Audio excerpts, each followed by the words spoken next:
Welcome to the Create More Value podcast, sponsored by Fortuna Advisors, the boutique shareholder value improvement advisory firm. Create More Value is a series of conversations with senior executives, board members, investors, and other experts that have overcome challenges to create exceptional value for their companies. There are many ways to drive value, so we cover a wide range of topics. I am the host, Greg Milano, founder and CEO of Fortuna Advisors, and I hope you enjoy the conversation as much as I did.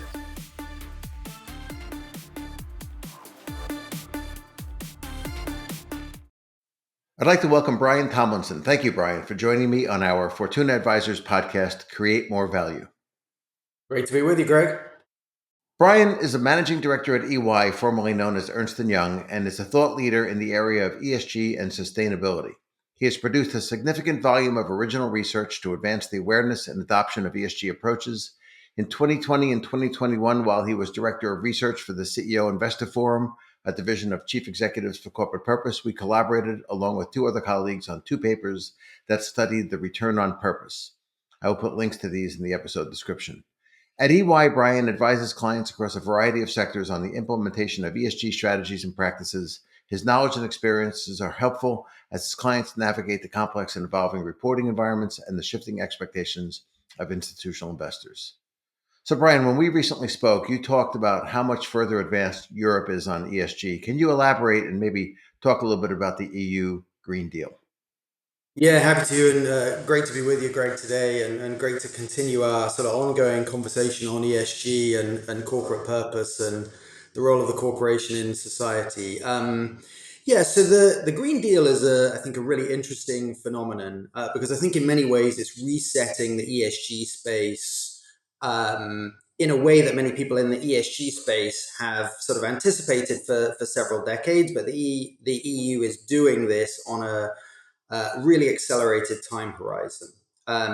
So if you think about the Green Deal, what it's really trying to do is to reset the European economy on a sustainable footing.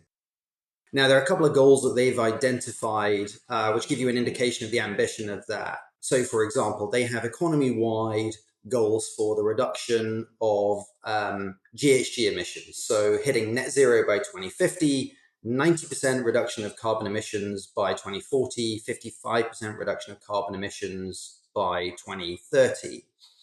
But aside from just GHG emissions, the Green Deal really is kind of a full court press to advance sustainability as a kind of structural feature of the way in which the EU economy operates. So you'll see beyond those GHG goals, you have a number of seminal regulations around themes like fiduciary duty, fund labeling, fund benchmarks, deforestation, circularity, plastic packaging, and so on. So in almost every theme of the ESG spectrum that you look at, the Green Deal will have some sort of sustainability themed policy initiative intended to kind of push the EU area forward.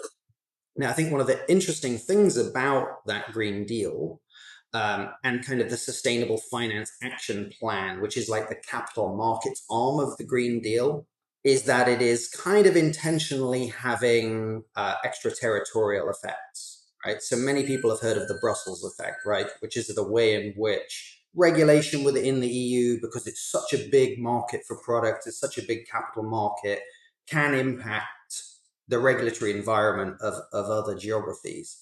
Now, in a way, the Green Deal is kind of like the sustainability version of the Brussels effect on steroids, right? And there are a couple of regulations which US companies who do a substantial amount of business in Europe are scoped into that are really changing the conversation on ESG. Many of people will have heard of the Corporate Sustainability Reporting Directive. Many people will have heard of the EU's sustainability taxonomy. Now, the interesting thing about something like the Corporate Sustainability Reporting Directive is that what it's doing is essentially saying if you do business in Europe, either through EU incorporated entities or through deriving significant amounts of revenue from the EU area, you're going to have to report against a kind of maximalist version of ESG reporting, which the European Commission have developed, right? So you know that using EFRAG, the European Financial Reporting Advisory Group. So essentially what they said is, well, look, we've had sustainability for 10 years, sustainability reporting for 10 years in the EU. Is it fit for purpose? The thought was it's not fit for purpose because actually reporting on ESG is all over the map, right? It's not comparable, it's not standardized, and so on. So how do you do that? You get to standardization and comparability by basically saying, we're going to have our own set of standards.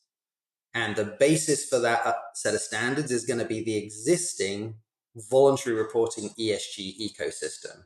So all that flurry of acronyms that we've all had to get our heads around over the last few years in the ESG space, right? GRI, SASB, TCFD, TNFD, the laundry list of acronyms. And what they basically said is the existing voluntary ESG reporting ecosystem, we're going to convert that with some adjustments into a set of standards. And then companies both incorporated in Europe and doing business in Europe are essentially, with nuances, going to have to report on those. And the one thing I'd add to that, which I think is kind of connected to the conversations that we've had over these years on purpose, Greg, is this notion of kind of what does ESG mean? Because actually the European Commission are kind of using a twofold definition of ESG, because baked into these standards is the notion of double materiality. Now, what that means is that you're thinking about ESG from two distinct but related perspectives. You're thinking about ESG being material from the perspective of the way sustainability issues affect the company. And if you think about it, that's a sustainability version of classic financial materiality, right? How does the world in which we operate impact our business and its performance, right? So that's like the financial materiality perspective of ESG. But then critically, and I think this is one of the most kind of advanced elements of what the EU is trying to do, also embedded in those standards is the notion of impact materiality, which has been a part of reporting constructs like GRI for a long time now. But what that is saying is, well, what is the impact of the company on the world around it? Affected communities, stakeholders, employees, workers in the value chain, biodiversity and ecosystems, and so on. So you have that sense of, okay, ESG is operating in these two areas of how is sustainability issues affecting your business, but how is your business affecting sustainability issues? And that construct basically affects how you report. And so what it's really asking many businesses doing business in Europe is you have to consider ESG in both those perspectives, both ESG's impact on you and your impact on ESG. And I think that therefore is changing the conversation, particularly in a regulated environment around ESG, and really elevating it to finance teams, CFO, and others. Because ultimately, once this is regulated and subject to assurance, the type of people within an organization, within a corporation that have to engage with it changes pretty fast. Let me see, before I go on to my next question, let me make sure I understand this. So the normal materiality question, if something's material to the company, then it's material. That's obvious. But this other point that you're making, so if I have let's say a manufacturing plant in a small town, and although that manufacturing plant might be small in the context of my entire company, if it has a big impact on that small town, it's material. Is that like a one application of what you're saying? It could be. It could Uh-huh. be. In the ESRS standards, you have basically a range of kind of loosely defined thresholds that you have to think about when thinking about impact materiality. It's like, how severe is the impact? How extensive is the impact? Can it be remediated? And so on. So of course there are impacts that can't be remediated, right? So if say someone is killed by some, say corporate malfeasance, that can't be remediated, right? So that's an interesting way of thinking about an impact. Pollution, quite a lot of pollution can be remediated. Some, again, can't be remediated, and so on. So you're thinking about scope, scale, remediability, and so on. Obviously, the reporting boundary that you've chosen for the purposes of reporting on CSRD does matter. And I think this is the thing that's giving these European ESG standards such an impact is that so many companies are considering reporting on these ESG reporting standards at the global level. So Mm-hmm. it's almost like they may become one standard to rule them all, Mm-hmm. and the standard being the most extensive set of standards that have been developed in the ESG space Mm-hmm. to date. So there are all sorts of nuance in the consideration of that materiality, and the EU hasn't set very clear thresholds. They talk about using appropriate thresholds and so on, Mm-hmm. but you can Mm-hmm. see that they're trying to change the conversation to say, you have to think about impact at scale and then talk about how you decided whether or not those impacts were sufficiently material to disclose against and not. So you do, to an extent, in these standards also have to show you're working, and Mm-hmm. your assurance provider also has to be comfortable with your working as well, which is a really interesting Mm-hmm. feature of these standards. That is interesting. Yeah. So let's turn turn the discussion a little bit back on this side of the Atlantic. So, maybe in contrast to what you just described, what's the current state of regulation on these matters in the U.S.? I mean, I get that a lot of the companies in the U.S., because they do a lot of business in Europe, are still affected by everything you just said. But for Yeah. those that aren't, what is the state of regulation, and what are some of the maybe problems that exist? Yeah, that's right. And I think that comparative international perspective is really important to make, because Europe is obviously getting a lot of traction right now because companies are deep in their readiness. The compliance window is approaching for things like the Corporate Sustainability Reporting Directive and taxonomy. So companies are really deep in their efforts to get ready for that. And in Mm-hmm. other geographies, there are also equivalent, though less extensive, ESG reporting initiatives, right? So many people will have heard of the International Sustainability Standards Board. Mm-hmm. That is being incorporated into national law around the world, whether it's Japan, Brazil, Canada, and others. So it's almost like any major capital market has some sort of substantive ESG regulation initiative in place. And so coordinating those efforts around the world for many of these multi-jurisdictional organizations, I think, is part of the challenge. But yeah, but then you do have the situation in the United States, which I think is very mixed. And I should point out, despite the accent, that I have lived in the US for 10 years, have my green card, and very much invested in the United States. Mm-hmm. But I think, you really have to split up the conversation on ESG in the US by reference to the different levels of US government. So I think in the federal picture, you've had attempts at agency rulemaking, which have been essentially blocked by the courts, which Mm-hmm. hasn't been unexpected. So I think the seminal example of that was the SEC's long awaited, long delayed rule in relation to climate change disclosures. Many Mm-hmm. people in this space will know that actually had quite a long history, right? So back in 2010, the SEC issued interpretive guidance around how companies ought to be thinking about climate change in their existing SEC filings, right? Because it can create material issues for companies in that financial materiality SEC sort of filing construct. The SEC then did a number of things like concept releases, asking about how it ought to adjust its continuous disclosure framework.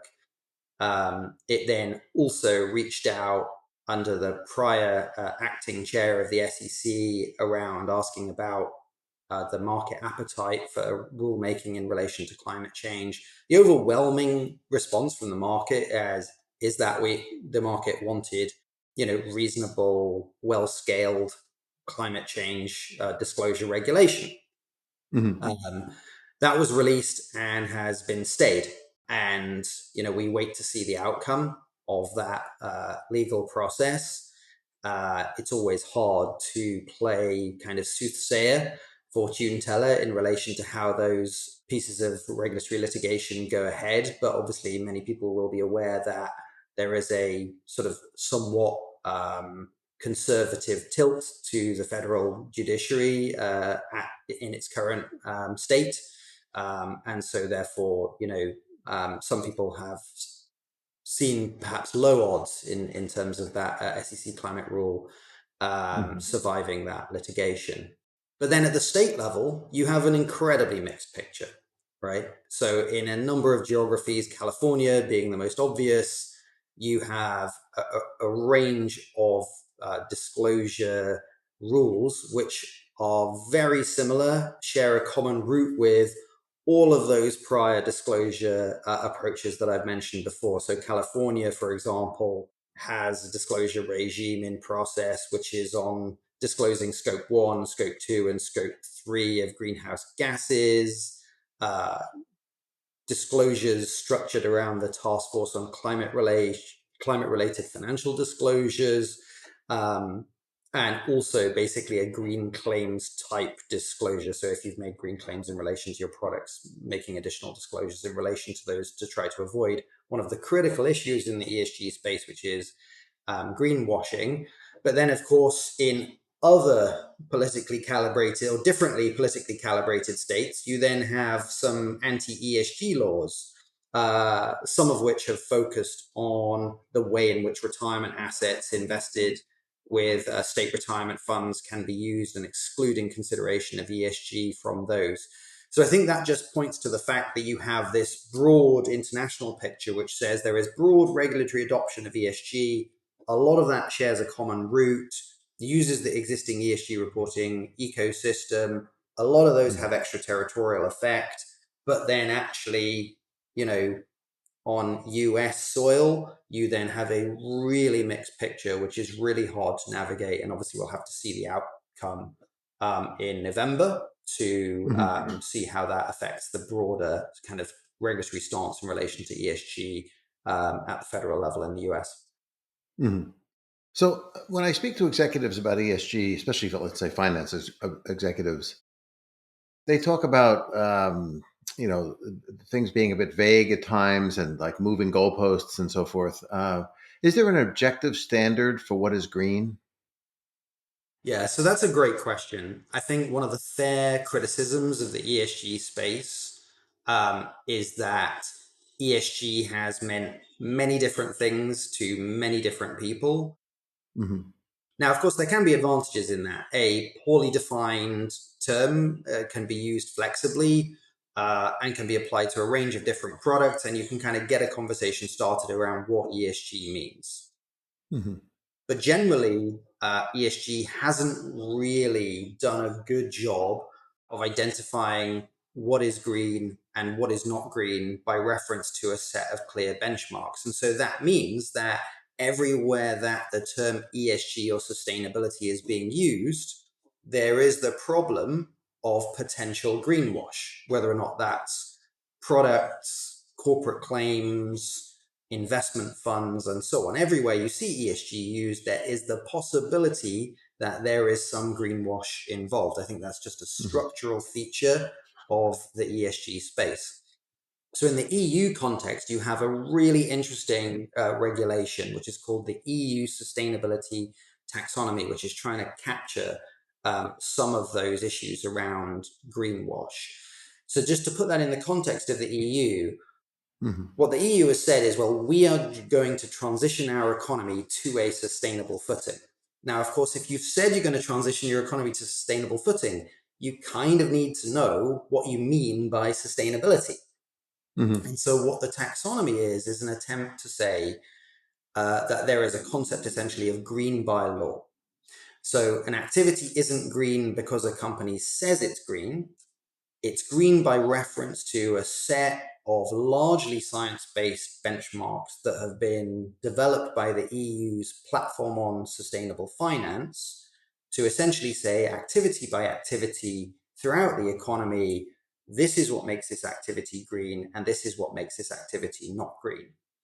The Mm-hmm. thing that's different about that is that a lot of claims for sustainability have essentially been based on making something incrementally less bad from business as usual. Mm-hmm. So a classic sustainability claim would be, we have taken 15% of our X, of bad X out of Y, right? Whatever bad X is, chemicals, Mm-hmm. GHG emissions, and so on. Mm-hmm. Now, that doesn't necessarily make that claim sustainable because it's not by reference to a sustainability benchmark, it's just by reference to business as usual. Mm-hmm. So whereas what the EU is saying is our version of sustainability is largely connected to a set of largely science-based thresholds. Now, people can Mm-hmm. contest if that's a really fair characterization of every activity within the taxonomy. There are lots of activities within the taxonomy that are not inherently green, but the economy needs. And the EU has come up with notions of how you can have things like green concrete, right? Mm-hmm. But that's essentially the idea of it. And so if you sweep through the taxonomy assessment into a company's business model and financial disclosures, where it's actually trying to get to is a really granular set of KPIs. And there have been 3 years of disclosure in Europe on this already by those largest listed EU companies. What those financial KPIs are going to say is what percentage of your revenue is green by reference to those objective third-party standards developed by the EU. What share of your CapEx is green and what share of your OpEx is green. So Mm-hmm. it's a very granular set of financial disclosures, but which are predicated on a very direct, comparable evaluation of sustainability performance. So Mm-hmm. it's a tough nut to crack. It's hard to navigate, big learning curve for companies. But I think it does give you a sense of the way in which the regulators have seen the problem of greenwash and in Mm-hmm. different areas are trying to tackle it. But beyond greenwash, the taxonomy is also saying, by providing this disclosure to the market, we're giving the market a basis to say, well, this company has a transition plan which we want to fund. And we can see its transition plan because we can see that CapEx number. And lots of that Mm-hmm. CapEx number is green. So we want to fund that. But we can see Mm-hmm. that this company over here doesn't have a transition plan and doesn't have a CapEx plan for transitioning its business to a sustainable economy. So we don't want to fund that. And so Mm-hmm. it's kind of trusting the capital markets to respond to this comparative sustainability information and allocate capital Mm-hmm. accordingly. So again, it's not really a thou shalt not. It's more of a disclose what your business is doing, the footprint of your business, if your business has a plan to become more green, and then trusting the capital markets to then allocate capital in response to that information accordingly. And some of the Mm-hmm. early trends seem to note that there might be some capital markets advantages to having a strong transition plan and to being a good taxonomy reporter. We've seen some early institutional investor research papers on that, which I think is quite encouraging. That is encouraging.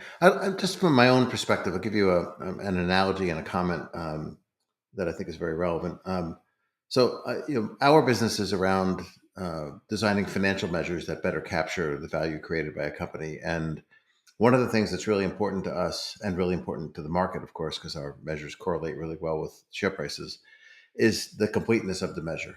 So lots of measures like margins ignore how much investment you had to put in to produce that margin, or returns that ignore growth, or they're very most measures that people use are very um, like they lack certain aspects of performance, and complete measures tend to be very good. And so the comment I have about ESG that I've observed, and this is with U.S. companies, is very often they want to put ESG in their incentive comp plan because they feel like they should, or maybe they think it's a good idea, just generically. But very often they do a poor job of doing it because what they do is they cherry pick three measures that are like easy to measure, Right, and they put them in the comp plan. And you talked before about like having a lot of granular measurement or like all the different things that so you can really see the whole capex budget, the whole opex budget. If we're tracking three metrics that are each like one dimensional, we're missing 98% of the picture. right. So it's not really greenwashing, but it's like prioritizing the things you get paid for, sometimes Yeah, at the expense of the things you don't get paid for. It would be great if the experts in the field, like yourself, could come up with, and maybe this exists already, I don't know, yeah, a way of pulling together all of these granular metrics into an overall score, so you right. can't just emphasize three things, but you really got to look at the whole picture, and it makes it easier for people to make trade-offs. Very often, doing things to help one stakeholder group hurts another stakeholder group, and making those trade-offs is tough. you're laughing because you've heard me say this like 12 times before, but Yeah. that to me is, ultimately, if this is ever going to be as effective as financial measurement is at trying to track what it aims to track, I think there needs to be a way of taking what is now a scorecard of a bunch of stuff and boiling it down to like an overall score. Well, like a total shareholder return of a company is an overall score on how well they're doing. For shareholders, there should be an overall ESG score. Is something like that available now, or that I just don't know about? Yeah, so these are great points on this. There is always a danger as soon as you have an available set of metrics that the market indulges in a form of kind of radical simplification, right? Which is that you take a Hmm. metric, you assume that metric is representative of a whole bundle of other issues that you think are either associated with or adjacent to that metric. And because it's a simple metric to calculate, it's an easy one to track. Maybe it's also an easy one to meet if you set Hmm. targets around it. Um, then that can be a source of over focus, right? Hmm. So I think there always is that issue around taking what is ultimately a hugely nuanced, judgment based set of metrics around ESG, where the relevance of the metric varies systematically by sector, right? Hmm. So if you're Hmm. talking about, say, an oil and gas company, and you're talking about the same set of metrics around ESG as you are about a tech company, I might have some questions around whether what it is exactly you're analyzing about that Hmm. business, given that those businesses are completely different, right? Hmm. In terms of what they do, their risk profile, who they need to employ, where they operate, the legal regimes, and so on. That you could list an infinite list of ways Yeah. in which you need to think about different things about those different companies.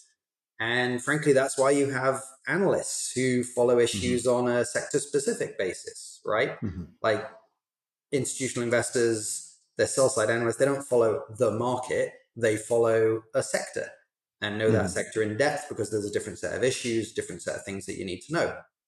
Um, so that concern about simplification is an issue. And I think many people have pointed out that therefore, when you have that radical simplification in relation to something like executive pay, the opportunities for gaming that Yeah. simplification are very clear. Yeah. On the ratings, I mean, look, there is a big ratings and rankings space in the ESG area, and many that many people have, I think, said some fairly uncomplimentary things about it, because I think they're not necessarily talking about it in the right way, which is an ESG rating is an opinion, right? And it's an opinion in relation to something complicated. And if you have three different ratings providers, one of the things that we'll see if we look at the taxonomies that underlie the rating, the score, is that they're thinking about different parts of the ESG spectrum differently. They're using a differently weighted set of metrics. They're using a different number of metrics. Hmm. Often the overriding kind of purpose of the overall score is different. And so, therefore, in order to get to an ESG score, I think it's kind of important for people to understand, well, what is that score based on, and what is it trying to do? There's a really interesting study, actually, which suggests that the more disclosure a company puts into the market on ESG, the more the ratings vary in allocating that company to those scores. Because, of course, the Hmm. more data you have, the more you're amplifying the way in which the taxonomy thinks about that data, different taxonomy, the ratings taxonomy. Hmm. Hmm. And so I think that's a super interesting feature. So I think it's one of those things where to work out how a company is doing in relation to its overall strategy and the way ESG is baked into that, there's a whole set of nuanced things that you need to do. And scores and ratings are a really helpful opinion to help Hmm. you think through, in the same way that you're going to see a doctor, you might want a second opinion. I almost feel like an Hmm. ESG rating is kind of like a second opinion. Although, of course, those ratings have been foundational for setting up things like ESG based investment funds and so on. Yeah, I mean, I've seen treasurers measured based on the average of three bond rating agencies. So there should be a way to do something like that with maybe the Right. average of the three different ratings is better than any one of them, Yeah. by itself, and So that's a paying great, them to rate you and then using that in the comp plan maybe is a better way to at least solve the yeah. compensation problem, right? Because look, I mean, but it's a great point, right? Because so let's say you look at, say, a credit rating, right? And now what's a credit rating actually measuring, right? It's measuring your risk of default, fundamentally. Hmm. It's doing that one thing. Hmm. If you were to ask me what an ESG rating is measuring, you know, Yeah, but I, no, I have a little different view because to come up with a bond rating, they have to look at lots of different risks. There are right, risks related right, to union contracts and strikes. There are risks right, related to, toxic spills. There are risks related to losing, the edge over a competitor. There are all sorts of right. risks that can be, assessed. So I do think, I think directionally they're similar. I would agree with you that the complexity of the ESG story is more complex than the bond rating. Yeah, Bond rating being only about downside risk, right? As opposed to like evaluating a stock's yeah, valuation or something like that. But all right, that's good. Let me move on to another area that I think is important, and let me just set the stage here with something we did together, and then get back into ESG. So we did research a few years back using scores of corporate purpose or brand purpose, really developed by Barra Brand Management and Jim Stengel Company. And we were able to show in our joint research that companies with higher purpose tended to produce more growth, had higher margins, had better returns on capital, greater improvements in economic profit, and higher total shareholder return. And I've seen other studies, maybe not quite as comprehensive as what we did, but other studies that show that companies that rate better on ESG produce better total shareholder return, and have made a better growth and other things as well. With this existing in the world, why is it such a hard sell to get companies, even without regulation, to want to embrace this? yeah. So that's a great question. I do think that regulation is changing this conversation, because I think as the volume of ESG data that's released to the market changes, what's happening with the ESG space is that what used to get you an A or A plus in terms of the quality of your ESG reporting in the context of, say, these European regulations, that now probably gets you a C at best. So the floor in terms of ESG reporting, required ESG reporting that's also subject to assurance, has been raised several stories. So I think inevitably that changes the conversation, because the parts of the business that now ESG has to interact with has changed, right? Hmm. It's gone from maybe a kind of silo where companies weren't having to spend much money on it, to now being part of the chain, essentially, of financial disclosures, because what Hmm. these regulations are generally doing is placing ESG in the same context, in the same report, and subject to the same level of rigor and assurance as financial disclosures. So therefore it just changes the structure through which Hmm. ESG information has to flow. And I think one of the things that we're going to see is that therefore companies start to realize the strategic implications of those disclosures. So in the context of something like taxonomy, some companies are going to have the taxonomy essentially surface what their real ESG strategy is, rather than what their professed ESG strategy is. Hmm. So Hmm. the taxonomy might surface the fact that a company, and we see this in Europe a lot from the first 3 years of reporting, maybe it only has 1%, 2% green revenue today. But for the next 5 years forward, 50, 60, 70% of its capex is green. So what Hmm. it's saying with that is, right, we're not doing stuff that's green today, but our forward story on capital allocation is green, very Hmm. green. We have, that's our transition story, right? Hmm. But those same disclosures might say, well, actually, our forward strategy on ESG is business as usual with tree planting, right? Which no one thinks is green anymore. So those strategic implications, I think, are very real. And as institutional investors kind of get up the curve with how they think about allocating capital by reference to, those by sector, financially material, but also impact material parts of the ESG spectrum, that might flow into capital allocation decisions, annual engagements, with board members and so on. So I think it's going to kind of change the conversation. So that's the regulatory piece. But I agree. Look, there are features of our capital markets, and we've talked about this many times over the years, that are prone to short-termism. I believe, Greg, you even wrote a book on this very topic, which I can highly recommend. I think where I get to on that is the capital markets are very often kind of accused of short-termism, where actually, if you think about what the capital markets are doing, the capital markets are often inherently long-term.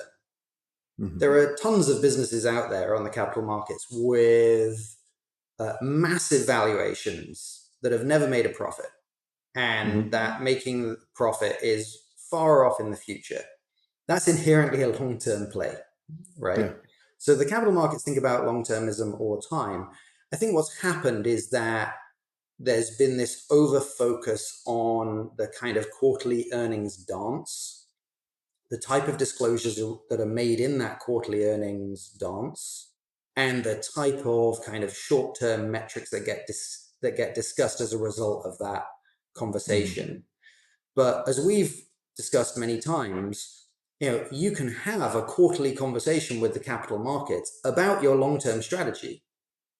In fact, you use the quarterly conversation as a, honesty kind of forum for saying, well, here's how we're tracking towards our long-term goals. Yeah. And let's be clear, the way you talk to the capital markets affects the way the capital markets talk to you. So we've seen all sorts of investors of companies who basically, once they adjust their disclosures towards a longer term footing, and ESG is an inherently long-term concept very often, what happens is that you change over time your investor clientele. You will get more of those patient long-term investors for whom ESG issues are more salient, and they are patient. Those are the sort of investors that generally are not going to do the Wall Street walk because you miss quarterly guidance 1 or 2 years in the quarter, because they're thinking about a different set of issues. And so I think it's really incumbent on companies to, use the existing disclosure kind of ecosystem to achieve those long-term objectives. And, if they want to know how to implement that, they should read your book and my research. That's great. Well, this has been really great. I have to say, I've just thoroughly enjoyed this conversation. I hope the audience feels the same way. But I think we'll wrap it there since we've been going for a bit now. So we've been speaking with Brian Tomlinson. Thank you, Brian, for joining us for this very important conversation. Greg, it's always great to be with you. I've learned an enormous amount from you over the years, and thanks for having me. Same here. Thank you. Bye-bye. Welcome to the Create More Value podcast, sponsored by Fortuna Advisors, the boutique shareholder value improvement advisory firm. Create More Value is a series of conversations with senior executives, board members, investors, and other experts that have overcome challenges to create exceptional value for their companies.